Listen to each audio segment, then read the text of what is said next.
Evans, play Elder Price in the Book of Mormon. How's my level? You have a very nice level. Thank you. Ladies and gentlemen, boys and girls, I laughed for 2.5 hours last night. I have not seen a show where I've had a smile on my face for 2.5 solid hours.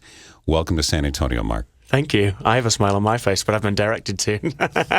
I talked to one of the carpenters who works behind the scenes at Book of Mormon last night. You know what he told me? What did he say? Even backstage, they are having so much fun. It's rare that they have a show that is this much fun where the cast loves each other so much. Yeah, that's nice that someone said that last night, but it's true. And it's funny, whenever we very, very rarely have an audience that might be slightly under what we're used to having, that reaction-wise, it affects everyone, not just the cast on stage. Like they're like, oh, it's a bit tough tonight, isn't it? And I mean, again, I say that, and it's still by far the best reaction that I've had in any show I've ever done. But yeah, it's a great company feel. We have a real good, strong family, which is important when you're touring. We all have to be in each other's pockets when we're on the road together. And this is the first outing for Book of Mormon, right? In the USA, this is the first national tour? Yeah, so we are the face of, this award-winning show all over. It's a real honor to be representing such a successful show all over America, especially as a Brit, to be over here playing an all-American role in an all-American show. Nobody would know. Who taught you your dialect? American TV series. No, I've had dialect coaching through my training and whatever. But again, as I just said, there's so much American TV over in the UK. I feel like you just grow up with it, really. And when you're surrounded by 30 or 40 Americans who are very quick to pull you up on any errors that you're making in your dialect, you can't really make any mistakes. But believe me, I do. Sometimes when I'm tired and I'm like, I don't know where I came from, but it sure as hell wasn't America right then. That never happens in the middle of the show, right?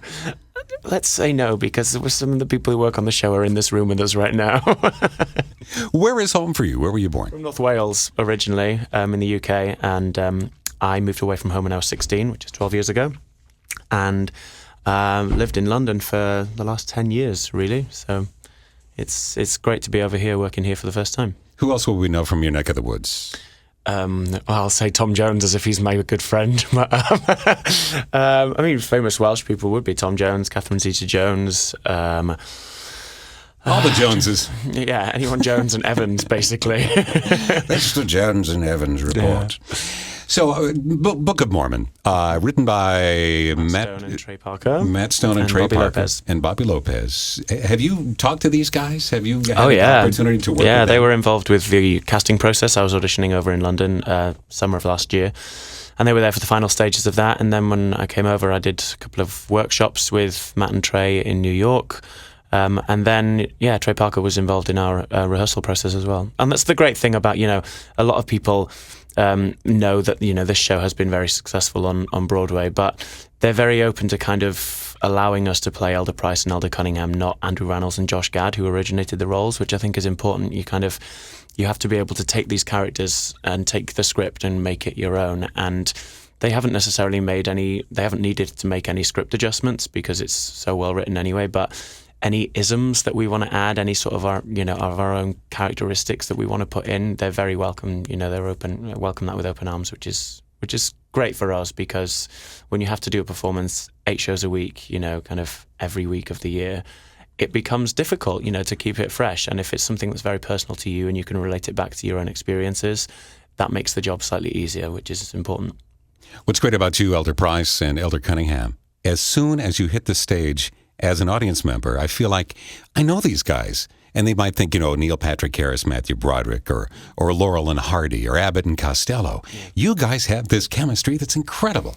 Yeah, we're really lucky, actually, especially because I think, it's very important to the casting team and the creatives that they get this good chemistry together.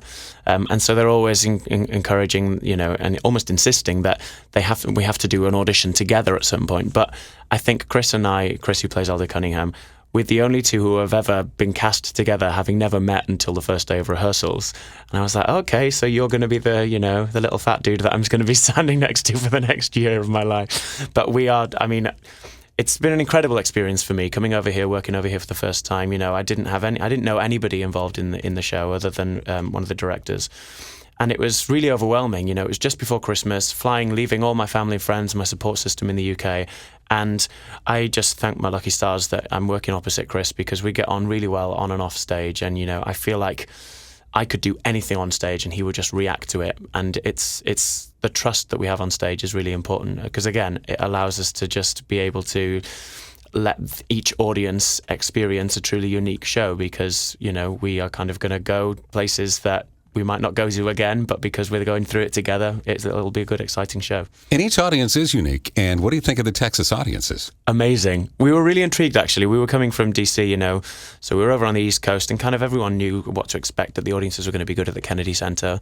And we were all really intrigued as to, you know, because the show is quite controversial in its content, and, you know, it pushes boundaries, and we were really intrigued, as this is the first time that we were going to be playing to any sort of Southern audience, and it's been amazing. You know, we opened in Dallas a couple of cities ago, then we did Houston last week, and now this is San Antonio for 2 weeks, and every city and every reaction is very different, but they're all incredible.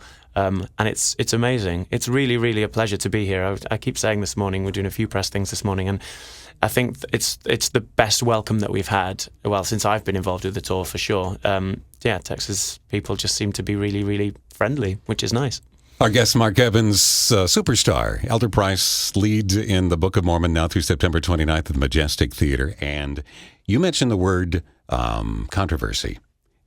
At the heart of this show is a huge spiritual love for finding, and like you saying, you believe, finding something you believe in. And what happens by the end of the show is something that's wonderful. Yeah. Well, the message I think that's what surprises everyone, is the message is so strong towards the end of the show. There's, as I said, it pushes boundaries. It's controversial. There's some explicit language and stuff. But all of that, when you come to the end, it's completely. It just, you throw it all out the window, because the message is, no matter who you are, what you do, whatever you believe in, if it makes you happy, do it. And it celebrates faith. A lot of people assume that because it's Matt Stone and Trey Parker of South Park, that they're just going to be, 2.5 hours of making fun of Mormons and religion in general. But it's not. It's a real feel-good feeling. If, you look out on the audience, and whether they found it overwhelming, whether they found certain jokes too close to the bone, they definitely leave having had a great time and feel kind of, I think they've just got a spring in their step by the time they leave, because the music is uplifting, the story is uplifting, but most importantly, this controversial show has a real heart and a purpose. And I think that's where comedy comes from. If you have a reason to say everything that you're saying, if it comes from a storytelling perspective as opposed to, I'm going to say this because it'll get a laugh, I think they're great at doing that. Just that, they tell the story, which is their priority, and it's an amazing show to be a part of. Book of Mormon is a very intelligent show. It's very well written, and everything in the show is based in fact. It's things that are going on in the world today. None of them are all good. Yeah. But how we overcome these things, and how we believe, how we find a way to turn off the switch and go, wait a minute, I'm going to hold on here because I know it's going to get better. Yeah, I appreciate that you've just said that, because a lot of people say, you talk about all the things that are happening in Uganda, war, poverty, famine, AIDS, and, we sing about them in a jovial way because that's where the comedy comes from. And a lot of people, they don't get that at first. But I'm like, if we were going to be talking about those subject matters in a very serious play, people would be like, oh, yes, this is great. This is, wonderful piece of theatre. But because we're kind of taking a different approach to it, it takes a while for people to adjust. But we are stating facts. The song that I sing, I Believe, it's very funny because of the way that it's been written and whatever, and the way that it's been composed. But what's genius about the way that they write things is they allow the audience to discover the humor in it. They allow the audience to find it funny, as opposed to, we're going to be funny and we're going to tell you a joke. All they're doing in I Believe is stating facts, and you have to see the show to appreciate the genius that is, the writers of the Book of Mormon. Broadway genius. That's what this show is. Yeah. Broadway genius. Now through the 29th at the beautiful Majestic Theater. How do you like the Majestic? It's stunning. We were just talking earlier about, the difference between some of these incredible modern performing arts centres, which are, equipped with every sort of, amenity that you possibly need to have a comfortable stay in the theatre. But when you get into somewhere that's got so much history, a lot of the listeners won't realise, but backstage, at the Majestic, there's these murals of every show that goes there. They do a piece of artwork, and everyone in the cast and the company signs it. And so I've just been walking around the corridors and looking at all these incredible shows that I'm a huge fan of, and some that I haven't even heard of. And, they go back years and years and years. Some people really couldn't draw a good 30 years ago, I can tell you that. But, it's amazing. And we're going to be adding our artwork to that at the end of these 2 weeks. And it's amazing to be in this theatre. It's absolutely stunning. And there are times when the public can come and tour the Majestic Theatre, take a tour backstage. You want to contact the Majestic Theatre at 226-5700 to find out where the next event is. One of the cool things you do before every show, 2.5 hours before every show. And by the way, double check the start time of the show. Everybody's used to the show starting at 8 o'clock, but you've got 7:30 show times during the week. What time I have to go to work. You better it changes regularly. Check with your stage manager. 2.5 hours before the show, you're welcome to go to the Majestic box office and put your name in a barrel, because 2 hours before the show, they draw for $25 orchestra seats, which are worth over $105. How awesome is that? That's amazing. And it's just something that I hadn't experienced before, because we definitely don't do it in the UK.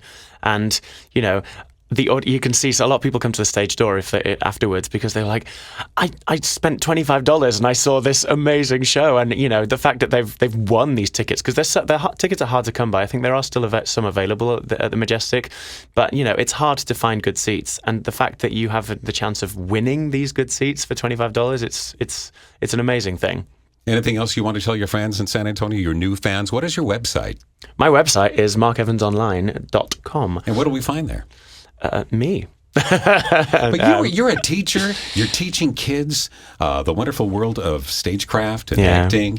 And one of the wonderful things of that, this is your ticket to the world. Yeah, I have a deep passion for promoting youth theatre. I set up my own summer school in North Wales a good 6-7 years ago, where every summer we kind of have a week-long course where I bring people from the West End up to North Wales, the area that I'm from, to promote youth theatre, and we do a musical theatre summer school. That's a bit more difficult while I'm over here in the States, but I am actually writing a book that's going to be released in the spring of 2014 that's going to be available worldwide. It's called The Secrets of Stage Success. And I'm writing it with Louise Dearman, who is currently playing Elphaba in the West End production of Wicked. She's the first ever leading lady to play both Glinda and Elphaba in that production. And we're writing a book together, and we're the format is that people can submit their questions of anything they want to know, either about the two of us or about musical theatre, whether it be, how do I deal with nerves? Where should I go and train? What's your advice on this or this? And we're writing it together. And if people want to submit their questions, they visit secretsofstagesuccess.com, and we'll whittle our way through all the questions, and you'll be featured in the book if we like your question and if it's going to be something that we want to write about. MarkEvansOnline.com. Now through the 29th at the Majestic Theatre, starring as Elder Price. And is there anything else we need to cover today? No, just the fact that I love being in San Antonio. It's a pleasure to be here. What do you hope to see while you're in Texas besides the Alamo? We were chatting on the way here, because we have one full day off where we don't have a performance, and I wanted a real Texas experience. So I'm potentially going to be going to Greene, kind of have a look around there. But I love the Riverwalk and just kind of chilling and getting to meet, all the people that are around. And I find that the staff that work at restaurants and bars and things, they're just so open for conversation, and you can ask, anything, and they enjoy. I think a lot of people as well give me a bit more time because I have an accent. They're like, "Oh, where are you from?" And it opens conversation. So it's cool. I just love exploring. I'll be walking around a lot on my days off. And you're bilingual. I speak Welsh and English. Can you share a little Welsh with us about Dwi wrth fy modd yma yn yr Unol Daleithiau, yn enwedig yma yn San Antonio yn Texas, a dwi'n mwynhau'n hun yn chwarae Elder Price yn The Book of Mormon. And if you understood that, call now. What did you just say? You can probably work it out just from those little... Well, I said it's a pleasure to be here in the United States, especially here in San Antonio, Texas, and I'm having a great time playing Elder Price in The Book of Mormon. Mark Evans syma, a ddech chi yn gwrando I radio, a dwi'n gobeithio wnewch chi ddod yma I weld ni yn y Majestic. That was Wookiee, and now the translation is... It's Mark Evans here. I'm playing Elder Price in The Book of Mormon, and we hope you come see us at the Majestic Theatre with Kono 101.1.